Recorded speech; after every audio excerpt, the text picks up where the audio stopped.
Next week, on Tuesday, the 7th of April, we have persuaded Kun Bawonsak Owano, who heads the Reform Council at the moment, drawing up all the variegated patterns of reform to redesign Thailand's political system, to come and talk to us about that. An enormously important job. He's a controversial man and has an awful lot to tell us about what he's doing. So that's a very important event. He will address questions on exactly what direction he's taking Thailand and about the debates that are going on at the moment inside the Reform Council. And on Wednesday, the 8th of April, we have our event on dancing with the dragon, or dancing with the tiger, which was either one, the dragon or the tiger. This is Thailand's relationship with China, a discussion on the apparent move towards China, particularly after the coup, when relations with the United States and the European Union have become a bit more frosty, and what Thailand's long-term strategic relationship should be with its giant northern neighbour. We have a very distinguished panel, Ajahn Titinampong Sudirak from Chulalongkorn University, Kumpanatan Watanayagon, who of course is often acted as a spokesman for the current military junta, also at Chulalongkorn University, and Kati Chongkitavon from The Nation, all three of them fantastically expert and veteran observers of Thai foreign relations. But let's get on to tonight's programme. And looking at perhaps one of the most important and high-profile bodies in Thailand at the moment. The National Anti-Corruption Commission was one of the bodies set up in the aftermath of the discussion over the 1997 constitution, when it was felt Thailand needed a series of independent bodies that would hold governments to account, along with the Constitutional Court and the Human Rights Council as well. It has become an extremely high-profile body, particularly in recent years, for the cases it's investigated, which have, in one particular case recently, resulted indirectly in the impeachment of former Prime Minister Yingluck Shinawatra and in a criminal charge against her relating to her controversial rice support scheme. So the NACC, whose brief is to deal with corruption, finds itself very much in the eye of Thailand's political storm at the moment, with many people arguing on either side as to what kind of job it's doing and whether indeed it's politically partisan. We're enormously privileged to have Kun Sirilaksana Khoman here. She's a former Dean of the Economics Faculty at Thammasat University, but has been working for the last few years for the Anti-Corruption Commission, working in particular on large-scale economic corruption, big cases as well. She's going to talk to us about some of the work the NACC's done, how they work, how they look into cases, and give us a case study. She can't talk about in detail about existing cases they're going on about, but she will address current issues and will be willing to answer questions afterwards. And I've no doubt there will be quite a lot of questions, in particular about the role of the NACC. Kun Sirilaksana, if you'd like to go ahead. Thank you very much, Jonathan, for that very kind introduction. I suppose I have to start with a disclaimer that I'm not representing the NACC officially. So if there are any views that I've expressed, those are my personal views. I was given the courtesy of having questions sent to me, so I've listed them for starters, because I'm sure that you will have many of your own questions. But these were the 4 questions that were sent to me. First is, how does the NACC see its role in the election process before and after the coup? Second is, what is the NACC's role and why is it pursuing the cases it is working on? Very interesting questions. The third question is, has the role of the NACC changed through different governments? And finally, why do you think what you're doing is the right way to tackle corruption? So let me answer the last question first. You know, Thailand has suffered so much through these schemes and corruption and projects that, you know, didn't eventuate, that were started. This is what Thailand was promised in one case, and this is what Thailand got. We were promised, we have this, which is like a Thai Stonehenge. We don't need to go to England anymore to look at Stonehenge. And generations from now, people will wonder, why was this built? They'll notice the perfect alignment with the sun and wonder whether it was a work of aliens. This is what we expected and probably what we paid for, but this is what we have. So, Thailand has suffered so much from these schemes, and paid for these schemes and without much result. So what I want to do is to ask this question, why does it happen? To answer that last question, what are we doing? Do we think that it's the best way to tackle corruption? And so by answering that question, I want to use a case.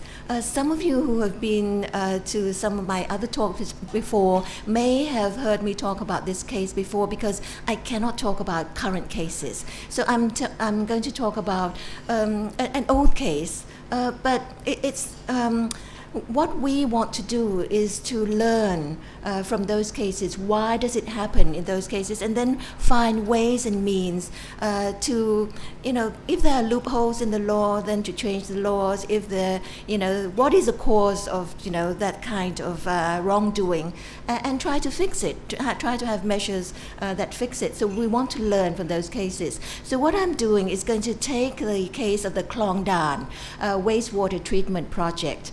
I'm sure everyone is familiar with that, but I think that what I'm going to say, I'm going to have a different take from what maybe some of you have written about it and what you read in the newspapers.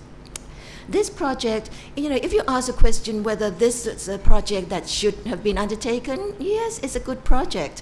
Is there pollution in Samut Prakan province? Yes, there is. There are lots of factories there, and they pour wastewater into the river, and so there is a lot of pollution there, and it needs to be cleaned up. This Klongdan water treatment system involved a land area of almost, just over 300 hectares. And it involved laying a pipeline underneath the Chao Phraya River. Now, it wasn't intended to be this way. It wasn't designed this way.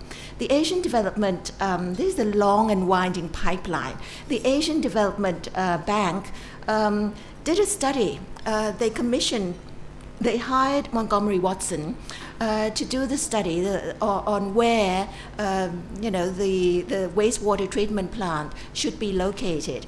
And Montgomery Watson came up with this study. They studied 11 areas. And they rejected some, and they felt that 8 locations were suitable in terms of the engineering, in terms of the soil conditions and so on. 8 locations were suitable to have this wastewater treatment plant. And at the top of the list were these 2 locations on either side of the river. So you have one location here and the other location here, which was intended to, this plant was intended to collect the wastewater from this. The purple area is the location of the factories on either side of the river. But these areas were never chosen. Montgomery Watson did their study. They proposed these 2 sites as the most suitable sites, but eventually the wastewater treatment plant was located here, and this is what is called Klongdan. I'm showing you this so that you can see the scale. For those of you who may not be familiar with this project, this is 10 kilometers. So you can see from this location here, it's about 20 kilometers from the proposed site. And if you look at the area where the wastewater originated in the first place, it's about 50 kilometers. Now, just common sense would tell us that this is strange.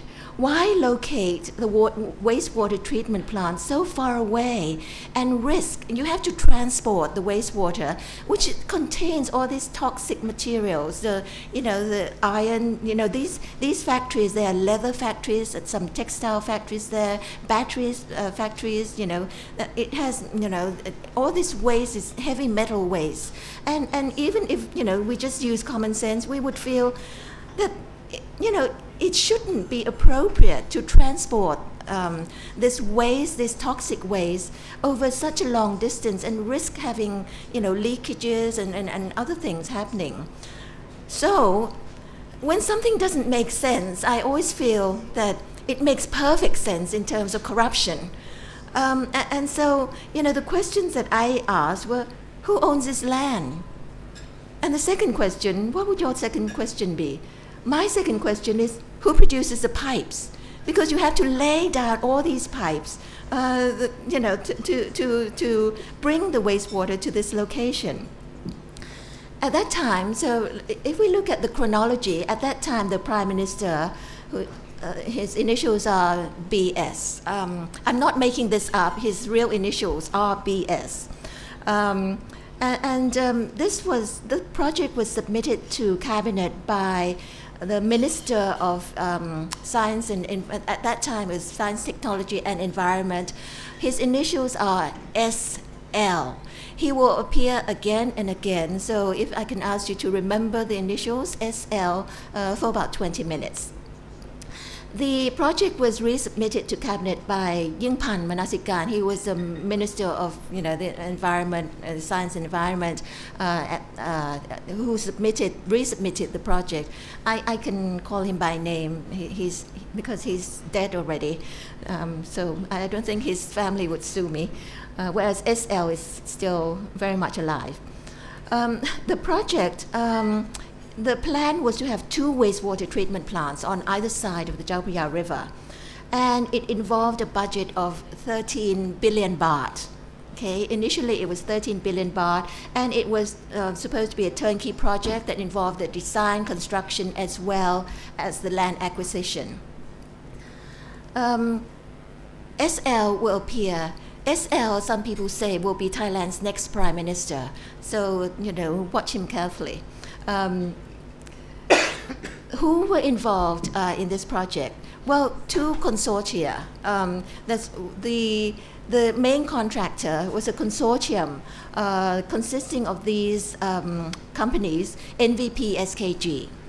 I will repeat these names because it's like watching a soap opera.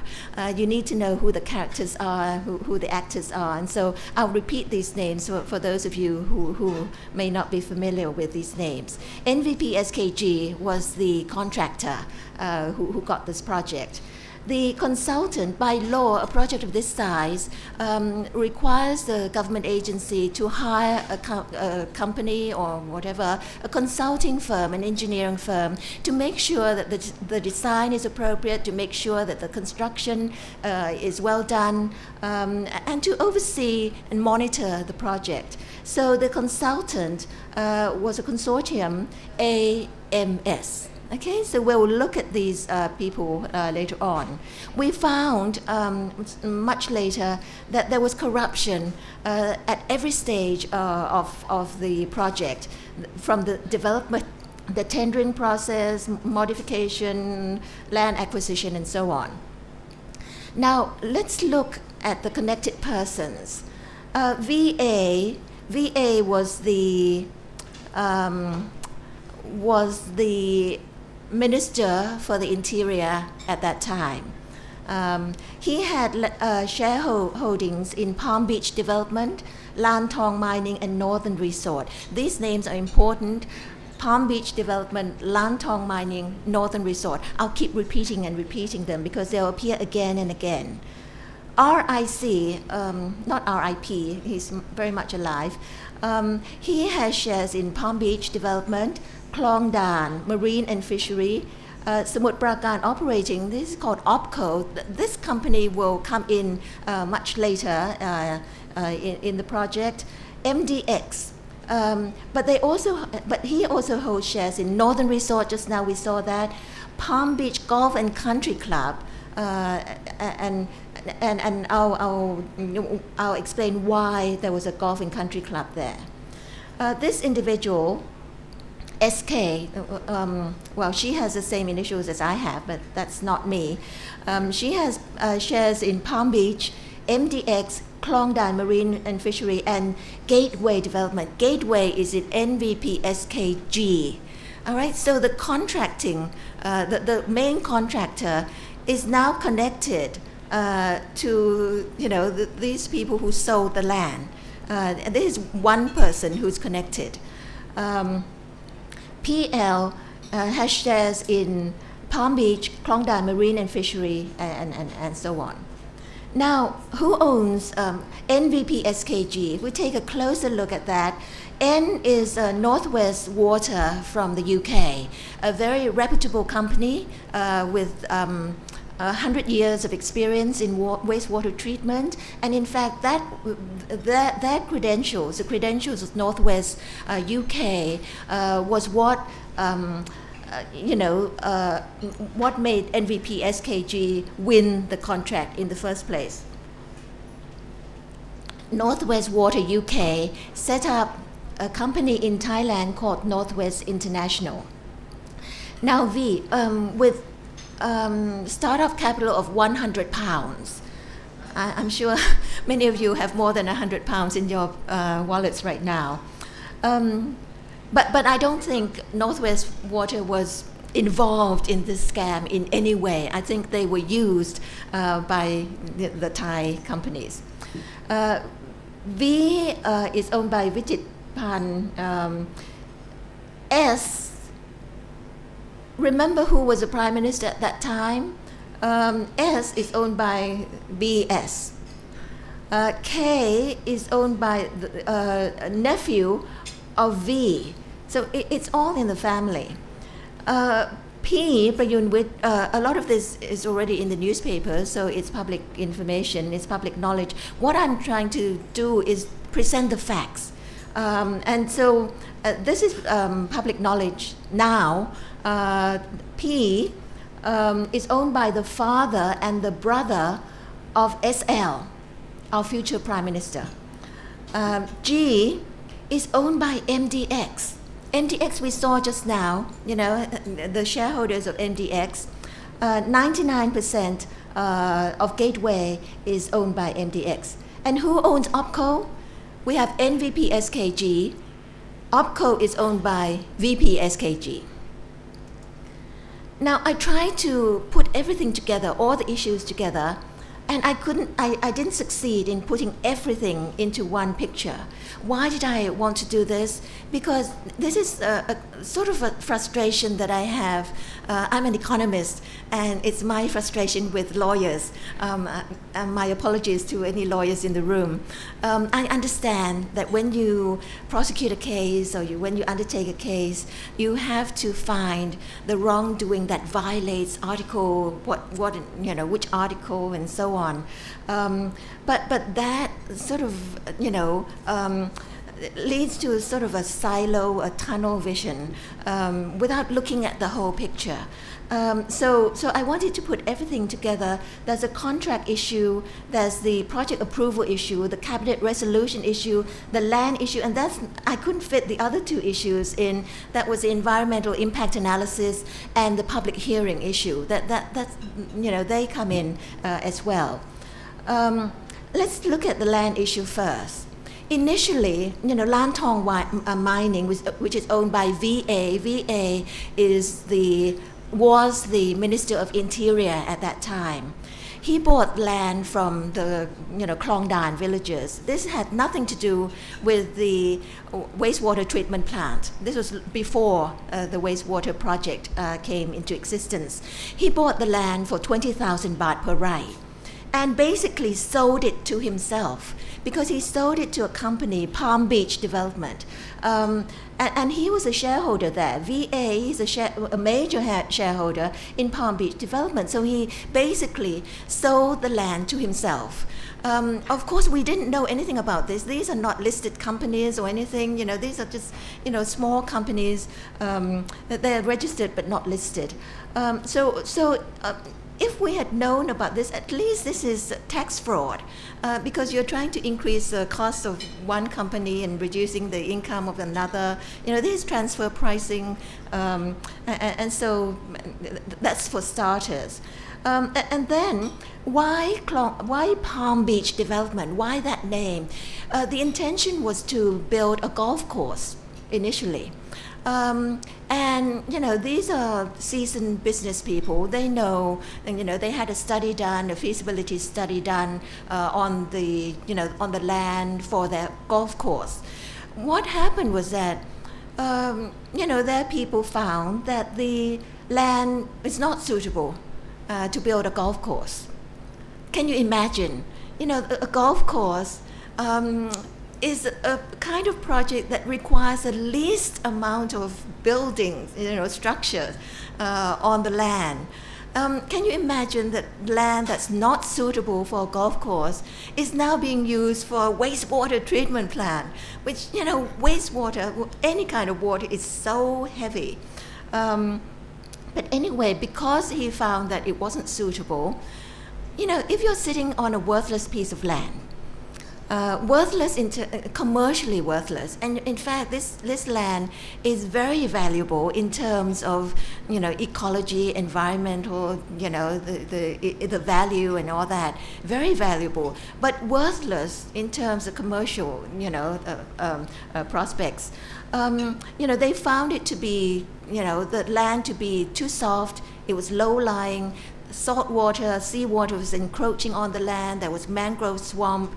It would involve so much filling of the land, wouldn't be viable. So if you're sitting on a worthless piece of land, what's the best way to benefit from that piece of land? Well, in this case, it was to sell it to the government. So from 20,000 to 100,000 to over 1 million baht per rai, they sold it to the Department of Pollution Control under advice from NVP SKG. NVP SKG acquired the land, acquired the land. We saw just now that at least G was connected to one of those people who was selling the land, but there's more. So the companies involved in the land acquisition, if we take a closer look at these companies, Asawahim is VA's last name. He owns Lan Thong Mining. Bin Kayan is another politician. All these are politicians. These are people who own, with the exception of possibly this family, Osatanukra. Many of you who are long-time residents of Thailand might know this, you know, this family name, very reputable family name. They don't seem to be involved in, you know, the cross dealings. They probably were just an investor, but they didn't buy and sell land, you know, directly. They had these intermediaries, you know, Northern Resort here, MDX. You know, buying and selling, you know, through these intermediaries, and then selling it to NVP SKG, you know, through the Department of Pollution Control. I want to point out, draw your attention to Bin Kayan. The Thais all know this name, a very prominent politician. He owns shares in many of these companies. You can see the cross-shareholdings, but specifically MDX. MDX holds 99% of shares in Gateway, which is part of NVP SKG. Okay, so definitely this is another person who is connected between the land acquisition and the main contractor. At that time, of course, Asawahim was the Minister of the Interior. Now, let's take a look at the consulting company. The consulting company is AMS. A is again from the UK. Okay, 49% shares in Atkins International. The other controlling interest is CP Land. Now, this is nothing unusual, to have CP, own shares in this company. They sell all the chicken that we buy anyway, and other things.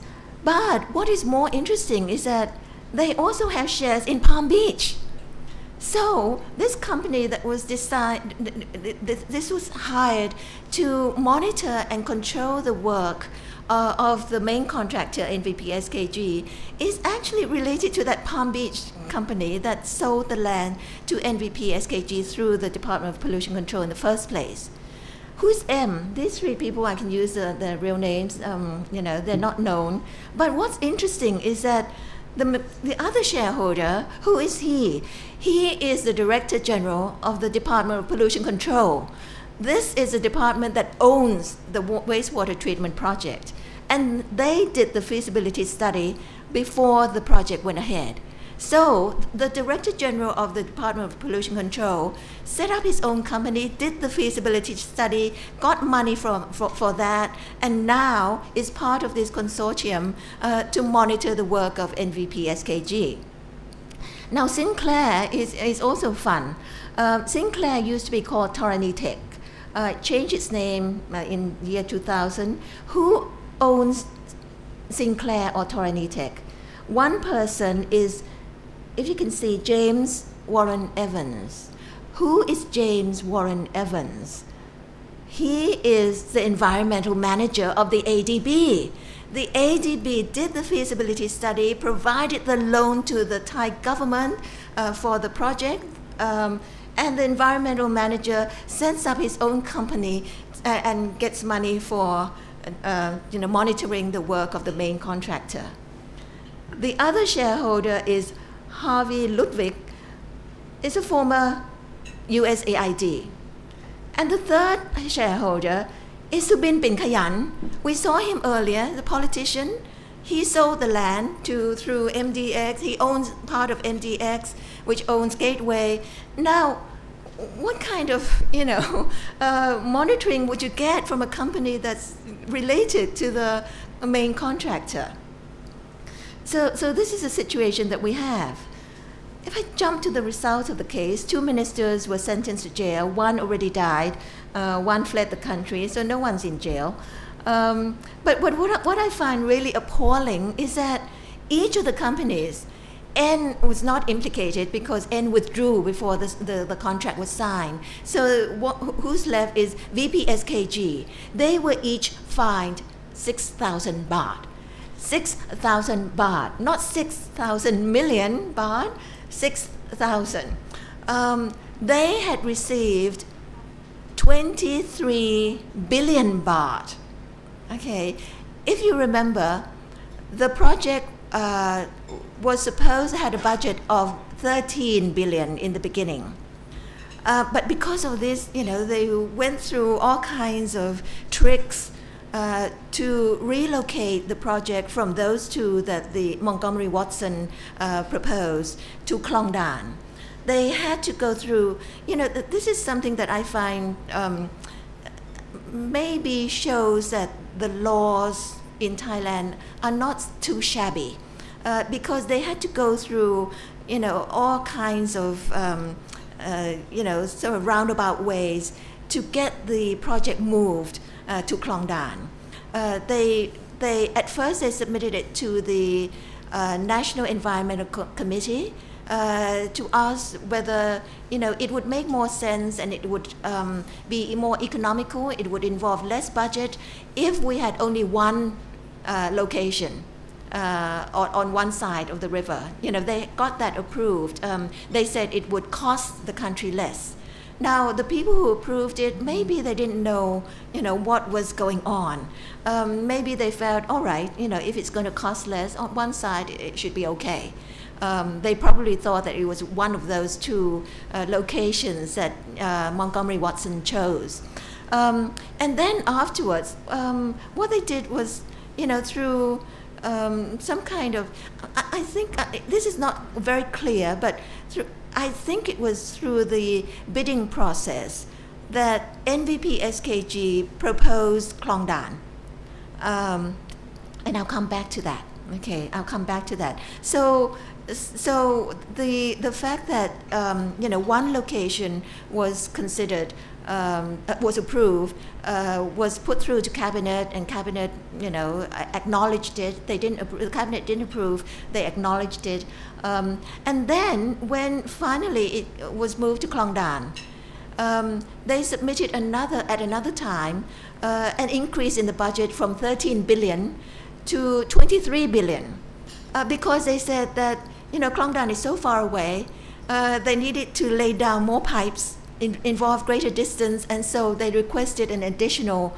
And if you have this sort of a segmented vision, then each step of the way seems to make sense.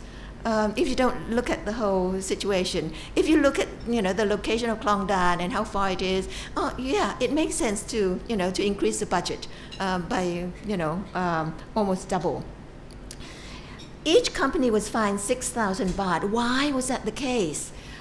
Because of this segmented way that cases are treated. This case occurred before the NACC was set up. It occurred in 1995. 1995. The Constitution was 1997 that set up the NACC in 1999. What happened at that time was Northwest somehow withdrew, and so because they withdrew, these people must have scrambled. This is my own, my own conjecture that VPSKG, who are they? They build roads, they build, buildings, okay, small buildings, not large buildings like Itel Thai or Chor Kan Chang or anything, just, shop houses and so on. Who are the other people? None of them have any knowledge about wastewater treatment whatsoever. So they must have scrambled. When Northwest UK withdrew, they went and got US Filter to hold 30% of shares in OPCO. What's OPCO? OPCO was a newly set up company. Who owns OPCO? VPSKG. So they set up OPCO with US Filter, but US Filter doesn't know how to treat wastewater either. They make filters. And because of this, the government, the Thai government, nullified this contract because it was fraudulent in the sense that the real company that knew how to treat wastewater had withdrawn. And they went and got this other company that had no background, no expertise in wastewater treatment whatsoever, and so the contract was nullified. And so that was why they were fined 6,000 baht, because it's not a criminal offense. But you know what happened just a few months ago? VPSKG sued the Department of Pollution Control for breach of contract, for nullifying that contract, and they won. The case went to arbitration, and the Supreme Court for Administrative Affairs awarded them 10 billion baht in damages. So that's the final chapter. There can be no appeal. They were awarded 10 billion baht on top of the 23 billion that they already got. Now let's look a little bit more closely at where the budget went. The waste, they use this euphemistic term, wastewater flow. What is that? That is the laying and the producing of the pipes, to gather the wastewater. And if you look at the budget, 23 billion baht, most of that budget went into the pipes that should not have been laid in the first place. So 14 billion went to the pipe producing and laying company. The treatment itself was only 4 billion, the treatment of the water itself. US Filter and OPCO was set up on the 20th of April 1999. On the 30th, 10 days later, they came and got this contract, billion baht contract, in only 10 days. This was what was used to convict the Director General of the Department of Pollution Control, because there was no checking of the qualifications, no due diligence on his part. What were the lessons that we learned? It was so important for the villagers themselves to protest. The villagers at Klongdan, they came out and they wondered why people were buying up land. They wondered why the wastewater treatment plant was going to be located in their village. They had no factories there, no pollution. Why was this wastewater being transported from elsewhere to where they lived? We need a network of integrity, because this shows that this is a network of corrupt people. What is more important, and this is what I've been trying to do, is to have a database where we can detect the connectedness of all these people. You know, it required so much painstaking investigation just to get the connectedness between all these individuals and all the companies, because they're small companies, not listed, or, you know, we don't have a lot of information on them. And we need a holistic approach. The Constitution, that's why at that time people felt that, you know, there should be a clause in the Constitution prohibiting the Prime Minister and ministers from holding shares, more than 5% shares in any private company. And that, of course, was led to the, you know, the concealing of the shares and so on of the first election, in the first election that we had under the new Constitution in 2001.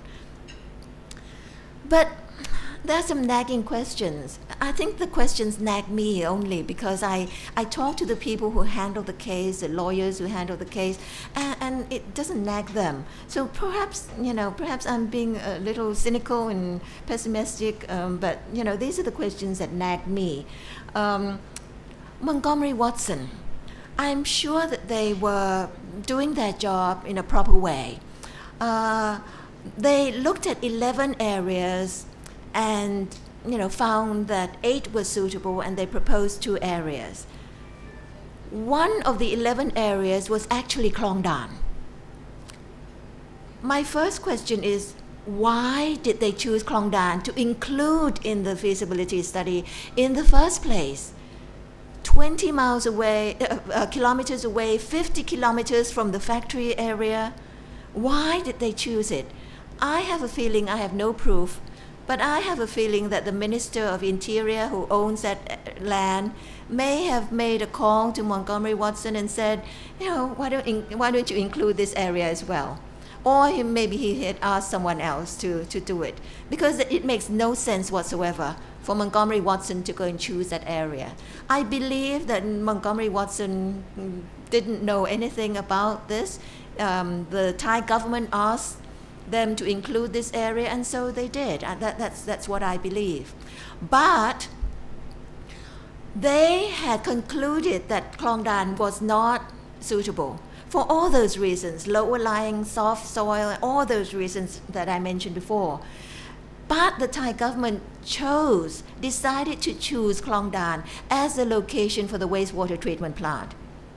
If I were Montgomery Watson, would I not have signaled anything, or even objected, or even contacted the government and say, hey, this is a bad idea? You know, there's no evidence of them doing that at all. Now,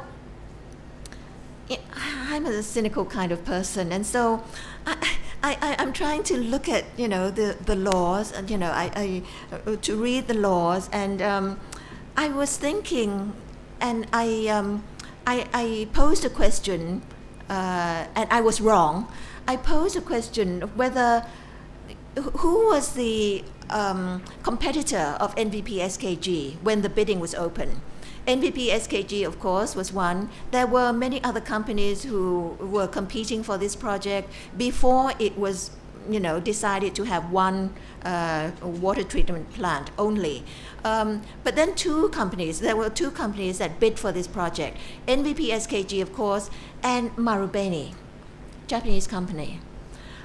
What I thought was that Marubeni's proposal was superior, but NVP SKG was chosen because of the connections that they had. So what I did, and this is the only benefit I think NACC has, and that is we can subpoena documents. And so when I asked for Marubeni's proposal, I contacted an engineer friend of mine who's an expert on wastewater treatment, and I asked him whether he could come and compare the proposal of NVP SKG and Marubeni, because I thought that Marubeni's proposal may have been superior. Once I got the document, Marubeni's proposal, I called my friend and I canceled the meeting, because in Marubeni's proposal, they also chose Klongdan, which is so strange. It's an area that Montgomery Watson already excluded as unsuitable. It's 50 miles away. Why on earth would the Marubeni also choose Klongdan? I was thinking my work is going to be really, really difficult. By the time I die, I wouldn't be able to find evidence. What I was thinking was that I needed to go and dig government proposals, government projects during that time or after that time. I thought that Marubeni would receive some other contract from the Thai government in return for pretending to compete with NVP SKG. So I thought, my goodness, the Thai government doesn't keep these documents in any order. The filing system is terrible. But fortunately, just a few months ago, I was around that area on another mission, and that area I wanted to just pass by and look at Klongdan. You can't go in because it's closed. You can't go in because litigation is still going on. So I just wanted to look from the outside. In looking for these these details and facts, it's like trying to put a jigsaw puzzle together. It's like 5 boxes of 1,000-piece jigsaw puzzles, and someone sort of threw all the pieces together and threw away the cover, and so you don't even know what it should look like in the end. And one jigsaw puzzle, one piece that I received while I was, investigating and talking to experts and so on, was one engineer said that the design of the wastewater treatment project is so bad that if it operates, it's going to really, cost so much, millions in terms of the electricity bill. It's going to consume so much electricity, he said. That information I didn't know what to do with. It was just part of the jigsaw puzzle. I put it aside. And when I was there, in that location, I saw that there was a power plant. And who owns a power plant? Marubeni. And so I didn't need to look at Marubeni's, fortunately. I didn't need to search through all the government documents. That was a payback. Now, because Marubeni was never implicated in any way, we can't go back to that now. I sort of feel that, if we had done this kind of investigation at the time, maybe Marubeni is easier to squeeze than these hardened, people. The Thais, the Japanese, maybe they have more honor than these crooks. And the role of the ADB, I also question the role of the ADB. They did the feasibility study. They provided the Thai government with the loan to construct the wastewater treatment plant. The Thai government chose a location that their own feasibility study said was unsuitable, and they still provided the loan. Didn't they object in any way? And what about the role of the government officials who were not involved? When Montgomery Watson completed their feasibility study, they didn't just, put it they didn't put it on the shelf. They had a big seminar. Invited everyone, the Department of Pollution Control, Public Works, all the government officials in Samut Prakan. They were all there. They knew that Klongdan was not suitable, but no one said anything. And, this is something that I feel that is really, really important. These are the people that we need to mobilize. I can understand that they're afraid because two officials of the land department in the land, I skipped over that, there's so many details. The Minister of Interior was trying to force two land department officials to issue deeds, titles to land that was illegal over canals or over public canals. They refused and they were transferred to the southernmost provinces. And so, there can be retribution and revenge, from the, the politicians who are the ministers. And so I can understand that they're afraid. They have families and, people to look after. But these are the people who know. They know. What we need to do is we need to know what's happening when it happens, not, 10 years afterwards. The procurement method is also questionable. Why was the acquisition of land? There's no such thing as an accident when it comes to, or coincidence when it comes to corruption. It must be by design. Why was a project a turnkey project? Usually, it just involves design and construction, but in this project, it included land acquisition as well. Many engineers said that it shouldn't be a turnkey project in the first place because the technology to treat wastewater is well known. The UK and many other countries, you can just copy that technology and then just hire someone to build. It didn't need to be a turnkey project, and so more recently, I dug deeper into VPSKG, and lo and behold, I found them. P is here. This is the highway department, the contracts of the highway department. They pretend to be competing. If we had known, this kind of information, we can use the collusion law against them. They were here. P is here. S, owned by BS, is here. K is here. So they're in other projects as well. So I've been asked to allow you to have questions. So I'll do that. Thank you very much. Yes. That's absolutely fascinating case. I'm interested that if you forgive me, just to sort of start off with it, you've gone back to a very celebrated case. We're all very familiar with this one. It's gone on a long time, and the work that you've done on this and digging this out. How do you stop it? How do you stop corruption like this? Clearly you've managed to investigate it, but it seems that absolutely everybody involved in this was making money and nobody was trying to stop it. Yes, I was going to come to that if I can. Can we keep it fairly brief here? Yes. You see, I feel that this is this kind of situation we have in Thailand. Maybe it's partly the failure of the Thai state, in that there are a lot of people who are poor, underprivileged. They feel disenfranchised, and they feel that they need to attach themselves to powerful people. Up from the villages up until people who are not poor, they feel that they have to attach themselves to powerful people, and these powerful people sometimes they're fighting each other. And so when you realize that, oh, you're part of this corrupt clan, you can't leave it because you can't join another clan because they're competing, and so you're sort of stuck in this kind of situation. I love this quote by FDR.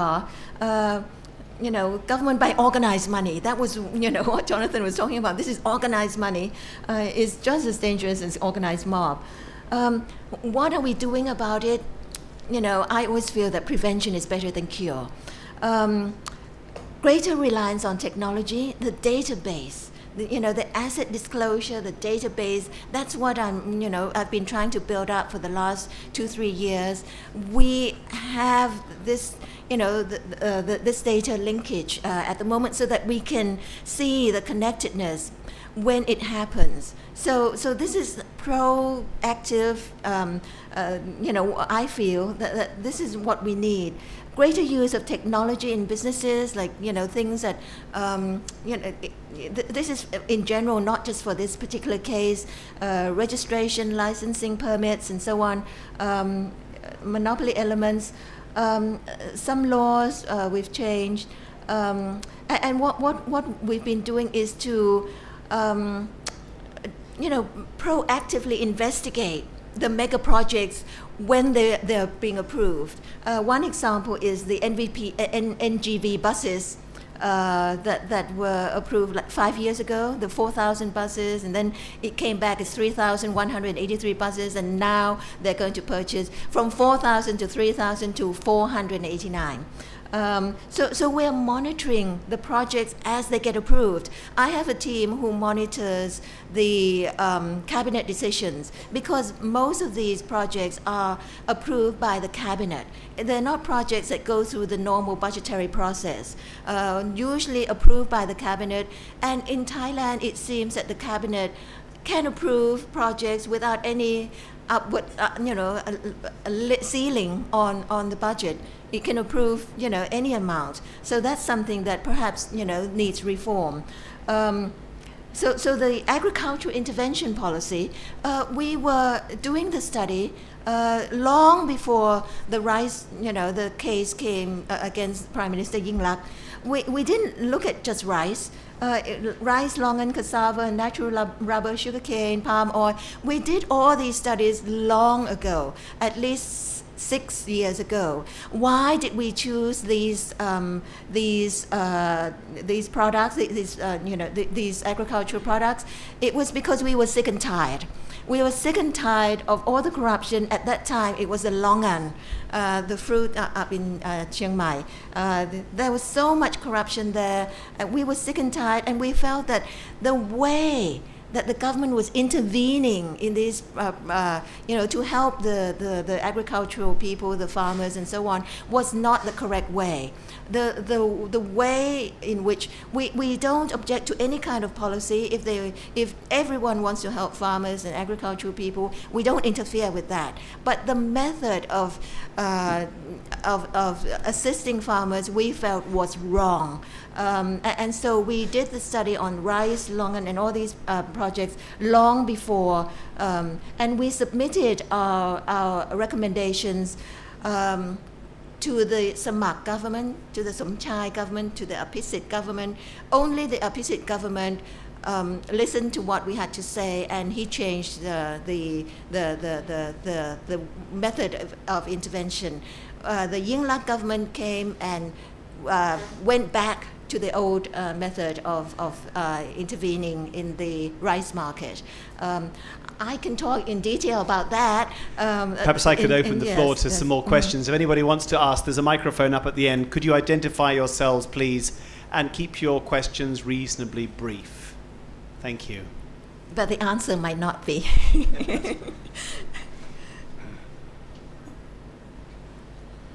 Hello, I'm Nick Nostitz. Well, I find it quite commendable when you talk about economic corruption and all that. My question is more about politics, that you're in the NACC's investigations into political incidents or criminal incidents in terms of politics. Especially the NACC got under fire in their investigations of the October 7, 2008 incident, in which protesters died, police officers were injured.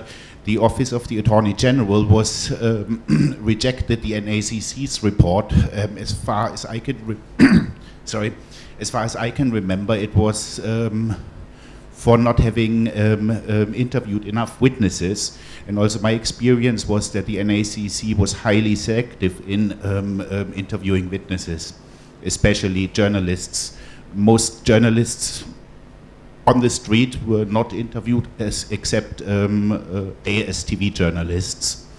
Now that also brings me to another issue which I have not heard of. Any investigations haven't been done. In the 2009 Pattaya incident, the blue shirts set up by Suthep were never investigated, who shot at red shirts. So at the moment I see you are investigating Suthep and Aphisit over the 2010 incident. I hope these investigations will be a bit better. Now, the question there is also, do you investigate Suthep over intimidation of witnesses?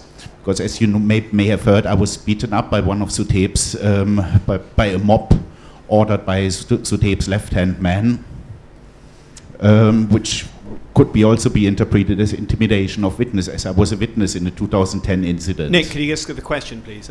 Yeah, basically these are the questions that I would like to be have it elaborated on. Perhaps the question should be, why does the NACC get involved in political events like 2008, 2010, all of these? I mean, is it really your remit to do that? Yes, this is actually quite controversial within the NACC itself.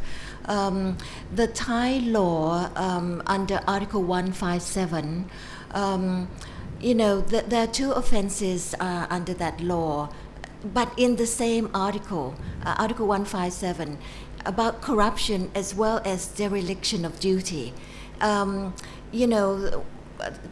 Three of the NACC commissioners have always maintained that NACC should not get involved in that kind of investigation. Just as in most law cases, it's a matter of discretion. There are 9 commissioners. If they work on the basis of majority. So if the majority wants to feels that, you see, under that law, there's dereliction of duty as well as corruption under the same article. Now, who wrote this article this way? I think it's because the people who wrote the law felt that it's so difficult to find evidence against corruption, but dereliction of duty is quite broad. And violations of regulations and things like that. I believe that they think that it's like catching Al Capone for tax evasion. He murdered so many people that no evidence whatsoever, no witnesses because they're all dead, and so it's sort of like a fallback. There's never any unanimous decision to investigate. But I really feel that once they did the investigation, like the October 7, Somchai and all that, actually, I think about 10 people were investigated. And there were, including General Chawalit as well. I think he was the deputy prime minister at that time, or something. He was in charge anyway. And I think that they took great care. I don't think so. Well, it's a matter of opinion. It's not a matter of opinion. It's a matter of having read the report. It's a matter of having read the report, and the report reflected the NACC's report reflected more or less exactly the PAD position and ignored any independent witness who was there on the ground. Excuse me, but I've read the report and I was on the ground. And that's why I'm asking this question. No, I was not on the case, if you want to talk about that case. I wasn't on the case, but from what I see, because we question, ourselves within the NACC, and I felt that that there was a reason for deciding on the lower people, the more subordinate people, they were not charged, and only the top people were charged. Now, only the top people. General Chawalit was a top person, but he was not charged because once there was violence in the morning, he resigned. And that was what the commissioners felt, that he had accepted responsibility and he resigned, so he was not charged. Whereas the others, because of the violence which led to the death and so on. You mean also that police officers were shot and stabbed by PAD guards, and that certain timelines of your report were wrong, such as over the death of Nongbo Ankana, where you claimed in your report, as the PAD claims, that Ankana was killed by the police while the police was attacking the PAD, while in truth and reality, the PAD at that moment was attacking the police, and the police was in a defensive position. Perhaps we could bring up, there's a broader issue I think Nick is raising here, and I think it's actually quite a good time to bring it up, if it's okay, Sirilaksana. There's a broad perception in many parts of Thailand that the NACC has now become essentially a vehicle to disable pro-taxing governments. And you've just talked about this dereliction of duty. I mean, it's a very, very broad phrase. It could be used, frankly, against almost any government anywhere in most countries, some dereliction of duty, and yet it's just been used to strip the Pheu Thai's greatest vote winner of her chance of office and to proceed with a criminal prosecution against her. I mean, how do you answer that? That when they look at the actions of the NACC, you're leading the charge against Yingluck, that you are widely perceived, in effect, to be leading a yellow shirt agenda. Let me bring up my presentation, the presentation that I did at Chula a few years ago. This was done, I haven't changed this in any way. This was presented at Chula in 2012. They wanted me to talk about the rice pledging scheme. I don't know, can I go into detail with this? Can we keep it fairly brief? Because I mean, I appreciate you've got a lot of detail there, but it's well, this is what I did actually. This is this is my role. I do the economic analysis, and I really felt that the way that the farmers are being helped is not the right way. The pledging scheme itself is not new. It was started about 20 years ago, but the concept at that time was quite different from when the Pheu Thai party used it. 20 years ago, it started like a pawn shop. That is, at the time of harvest, when the price of rice is really low, the farmers can come and pawn their produce and get some money from it, for it. And what was given to the farmers was about 80 to 90% of the market price, of the low market price. So the program at that time, this is what it was supposed to do, to give them some money to tie them over so that they're not at the mercy of the market, so they can hold on to their rice and not sell it. So at that time, in the beginning, they actually brought their physical rice and so on. Sirilaksana, yes. Excuse me for interrupting. I mean, I think the actual details of different rice schemes are quite well covered.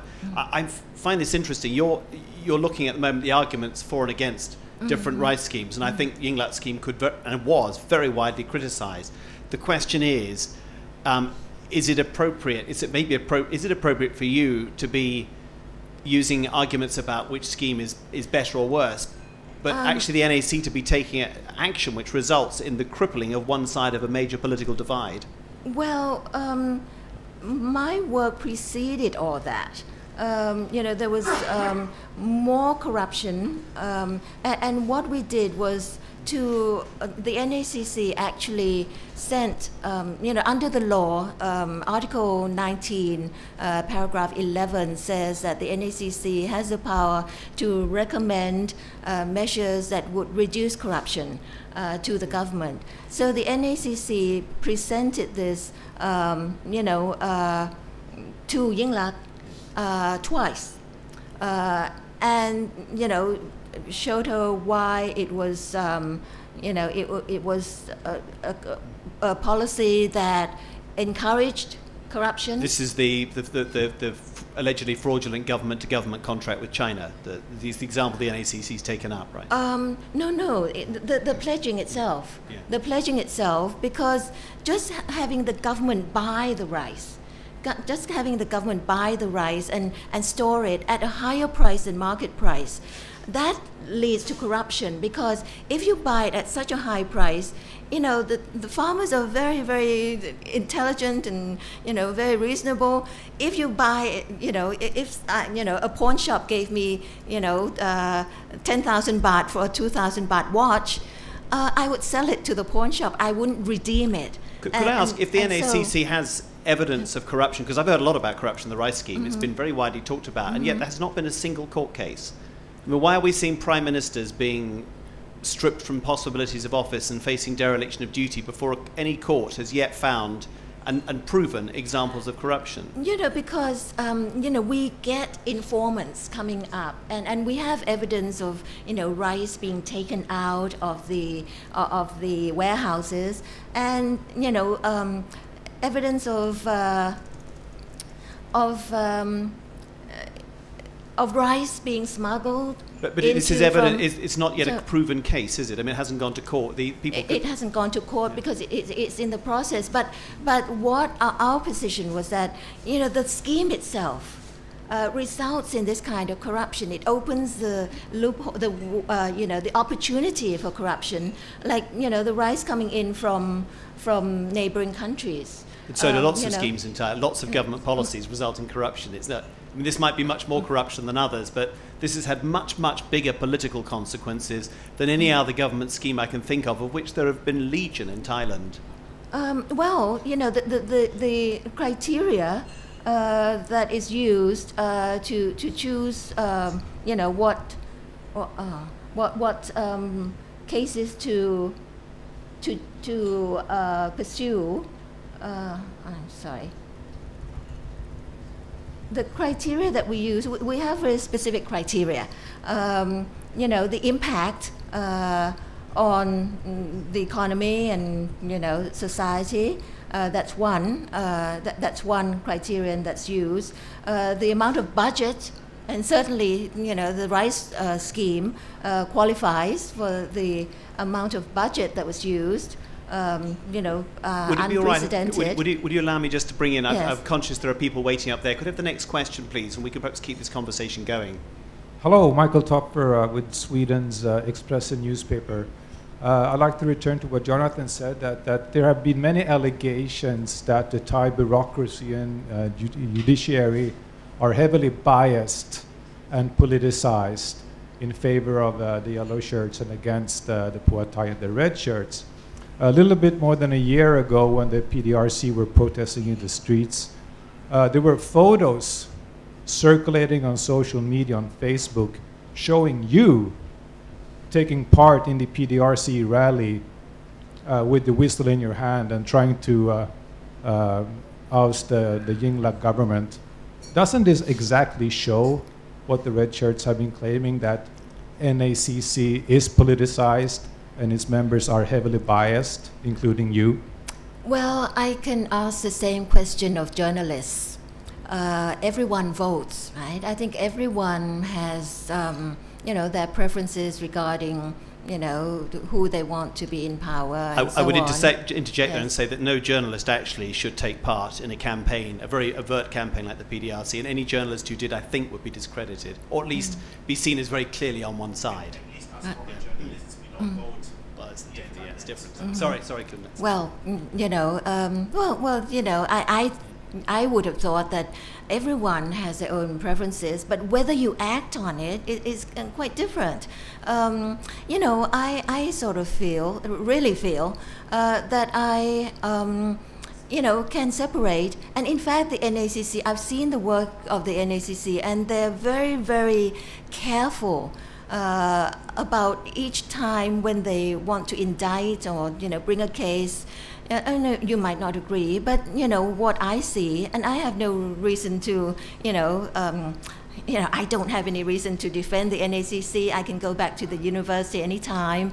But I feel that, this organization is doing, it's not perfect, but a lot of these, cases depend on, judgment and so on. And I feel that, but how can you convince all those red shirts and those 15 million people who voted for Phua Thai, when they see those photos of you with your whistle in your hand, that you are a really neutral person and suitable being at the NACC? It's very easy to convince people because I have no power whatsoever.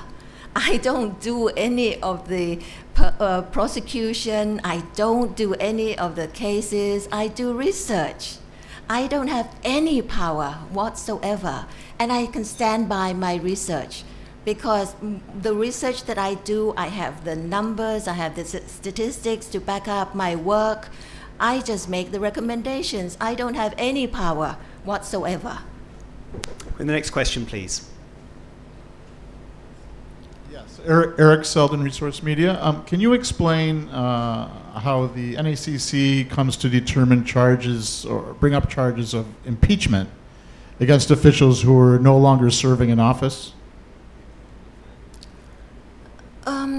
I think this is, the lawyers would be able to answer this because, what I always hear from the lawyers is that, the action is already committed. In Thai is ความผิดสำเร็จแล้ว That means that, it doesn't matter when the action was committed, it was committed, and so the case would go ahead, and very often it doesn't have any impact or consequence whatsoever because the penalty in many cases is removal from office, and they've already retired, and so it's why does the NACC, how does the NACC choose what cases to pursue? Well, there are very clear criteria. First of all, there needs to be a complaint. The NACC actually can take up cases without a complaint, but they've never done it. Precisely because they don't want to be seen as being biased. Why, then people will ask why they're picking this case and not that case. There has to be a complaint. And so there are many cases that some of you, Nick, you may have mentioned that were not taken up. There wasn't a complaint. And secondly, the second criterion is the size of the impact.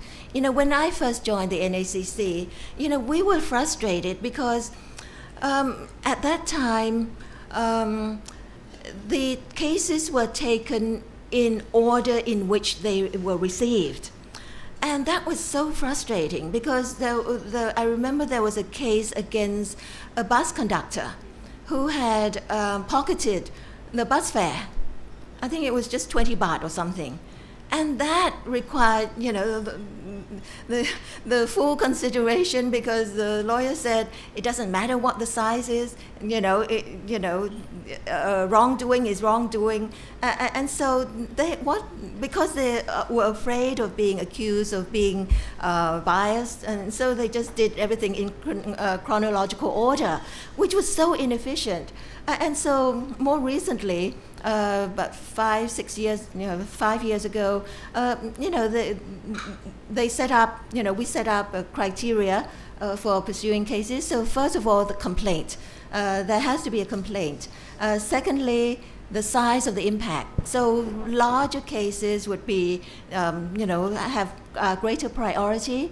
The amount of money involved, the rank of the public official, we don't want to, spend so much time on a bus conductor, the rank of the official and the evidence. And very often, we get asked the question very, appropriately, why are some cases taking so long?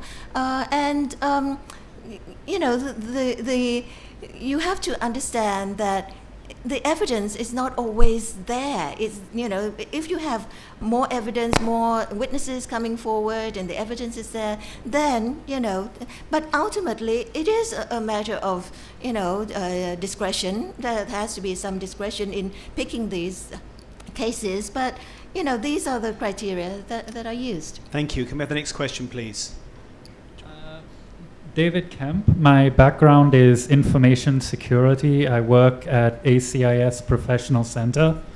I just like your opinion on the idea of bringing some of the trust principles of information security into government, whereas the actual systems and processes are specifically designed so that individual people do not need to be trusted. For example, sorry, can you make this a bit more down to earth, more relevant to the subject at hand? Yeah. For example, because I don't understand what you're saying. Sorry. Yeah, for example, any MP or senator, when they take office, they're given a bank account that's clean, and they are only allowed to touch that bank account. They get their salary at the beginning of the month, and their personal account, their personal assets are frozen until they leave office. Things like that, so that the system is specifically designed to make corruption almost impossible and much easier to detect. I mean, I can come up with lots of other examples. Yeah, question that would work. Thank you. So what do you think about such extreme measures? Personally, I believe they're necessary. Well, thank you very much, David. I think it's a fascinating idea. One problem in Thailand is that it's not the politicians themselves. They have a network of, relatives and nominees who can get the money, for them. And that's why, I feel that I've been trying to build up this database of connected individuals. My lawyer friend said that we have to be very careful not to encroach on people's rights. But what I'm doing is just, the database of the NACC that has cases of people who have already been accused or convicted.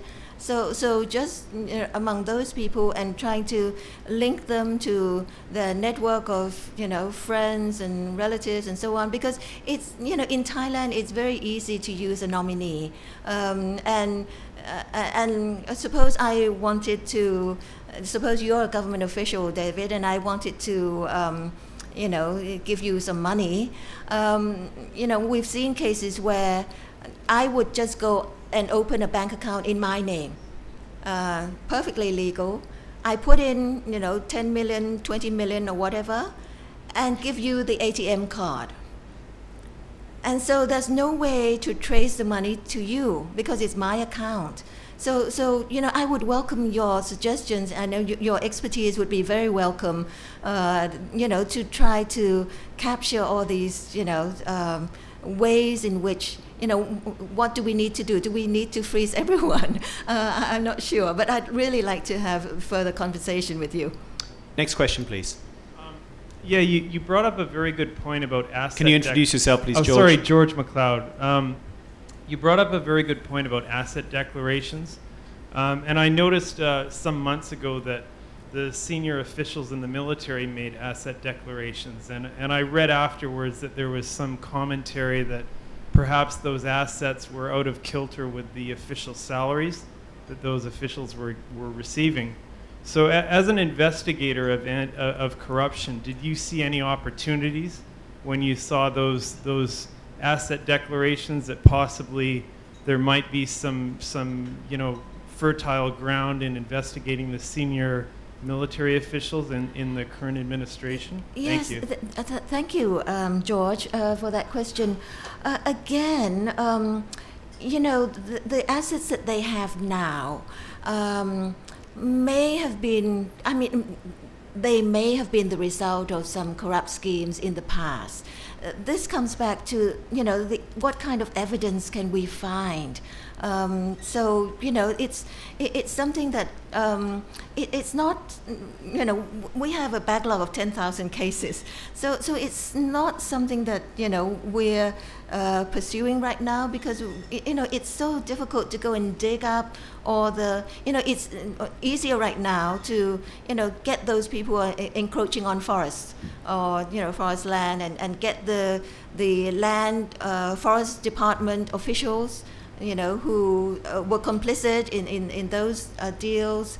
And so, you can complain. Why don't you complain to the NACC? And then, because we need to have a complaint first. There's no complaint right now at the moment. So, yeah.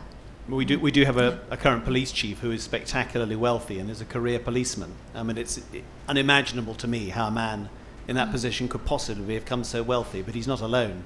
I mean, these things are sitting right in front of every single Thai person, and they can see it, and they know it doesn't add up.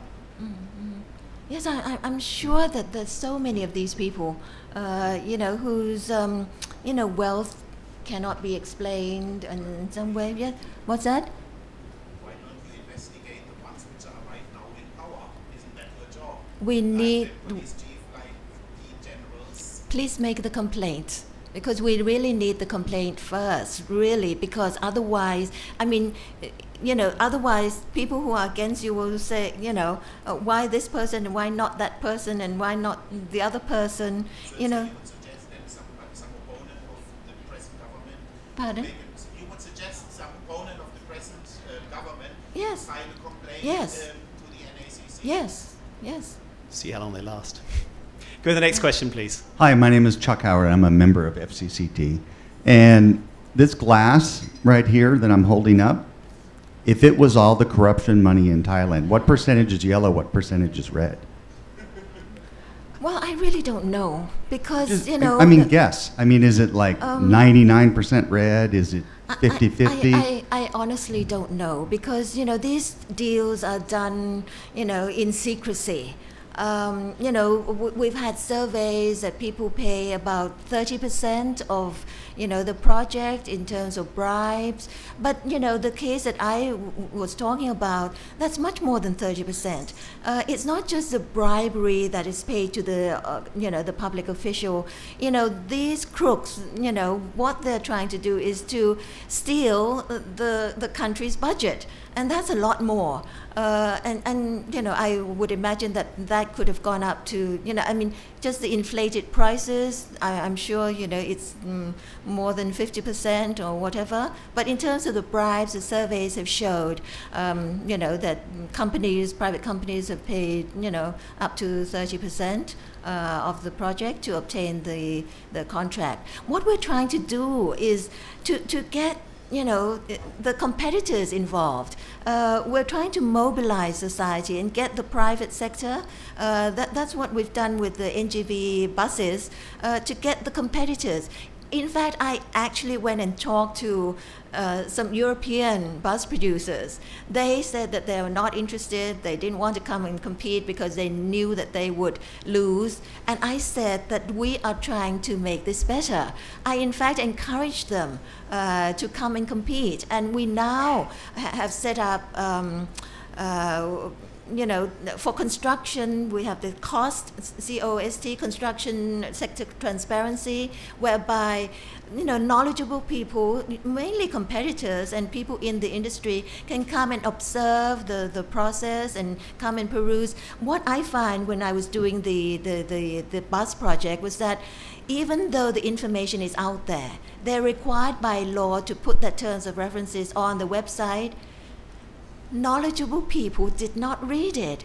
I was working on it and I had to go and get people from the, engineering department of Jula to come and read the terms of reference and what do you think about this? And they were, of course, appalled by it.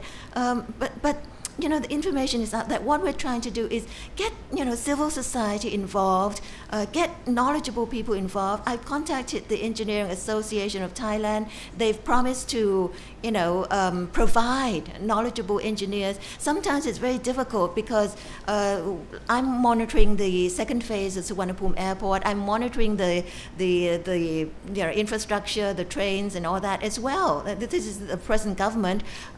This is what I do. I monitor projects. I'm not the person who selects which cases to take, but I select which projects to monitor. And we're monitoring. I've asked for information on the rails, how many rails, the high-speed rails or the dual carriage rails. I've asked for information on that. But sometimes it's really difficult to get an expert who is able to help us, like the Suvarnabhumi airport. How many people know how to build an airport in this world? There aren't many people. In Thailand, all the people who know how to build the airport are already involved. We have to get someone who's knowledgeable as well as independent to come and monitor these projects. But we're trying. I contacted the Asian Institute of Technology. They, they promised to send someone. I hope that will work because, I hope that he can read Thai as well because the project documents are, basically in Thai. Next question, please. Yes, thank you, Joe Arden, a member. First, thank you very much for coming to be with us this evening, Dr. Khoman. That's very gracious of you. Thank you. 2 points. One, you were referring constantly to 23 billion. On the last chart that you had, when you were breaking out the various sums, it was 23 million on the chart. And I just wanted to be sure that you were meaning billion, correct? Because the chart was saying million. Yes, because in Thai we don't have a word for billion. Oh, okay, fine. And so it's 22,000 million. I assume that's a Thai term. Yeah, I just wanted to be sure of that. And my question is a very simple one. I think you'll be able to answer it quite simply. When the fine of only 6,000 baht was announced, who made the decision that the fine would only be 6,000 baht, and what was the reaction to that decision? It was the court, because in Thailand we have a separation of power. The NACC does the investigation, comes to a finding, sends it to the prosecutor, and the prosecutor takes it to court. So with the RISE program, the NACC has nothing to do with that now. It's sent to the prosecutor, and it's up to the prosecutor and the court now to decide on, what case, whether to accept the case or not. When they were fined 6,000 baht, I actually agreed. You know why? Because of the way that the case was presented. The judge can only look at the case the way it was presented. They can't look at any other evidence. I don't know whether that's standard procedure in other countries, but certainly in Thailand, once the prosecutor presents the case, that's all they consider. Now, the fact that they were fined 6,000 baht was because North Wastewater had withdrawn. And the contract with U.S. Filter and OPCO coming in, that's not appropriate because they have no evidence, no experience in treating wastewater. And so that was a fraudulent in a way, fraudulent contract, but that's not a serious crime, and that's why the fine was 6,000 baht. And I actually agreed with the court because I don't agree with the way that the whole case was treated, but I did agree with the court's decision. Thank you, Julian. I was wondering if the professor ever feels depressed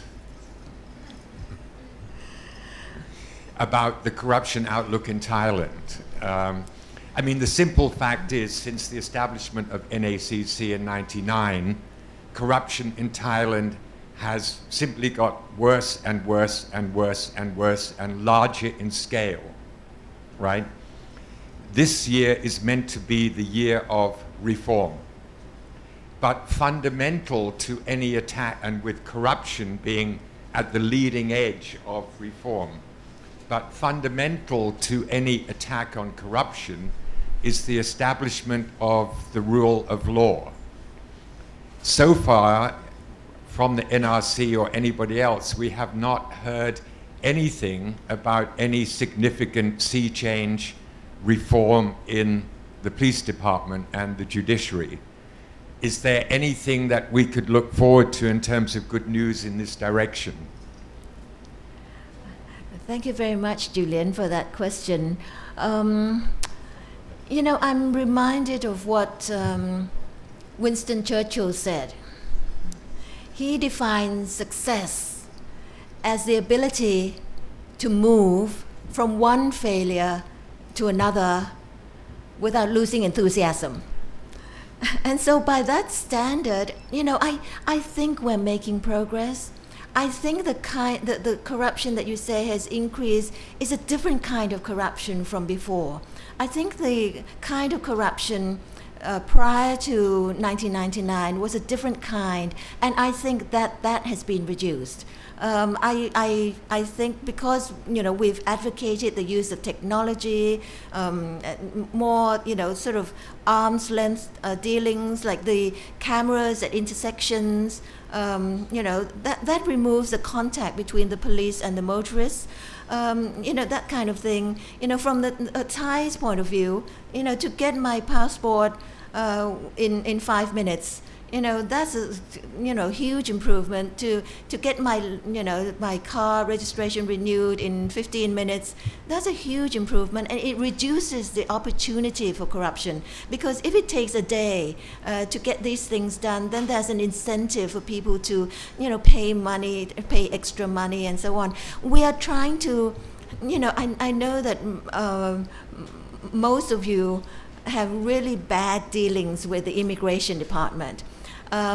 21 agencies, government agencies, have now been targeted, including the immigration department, to clean up their act.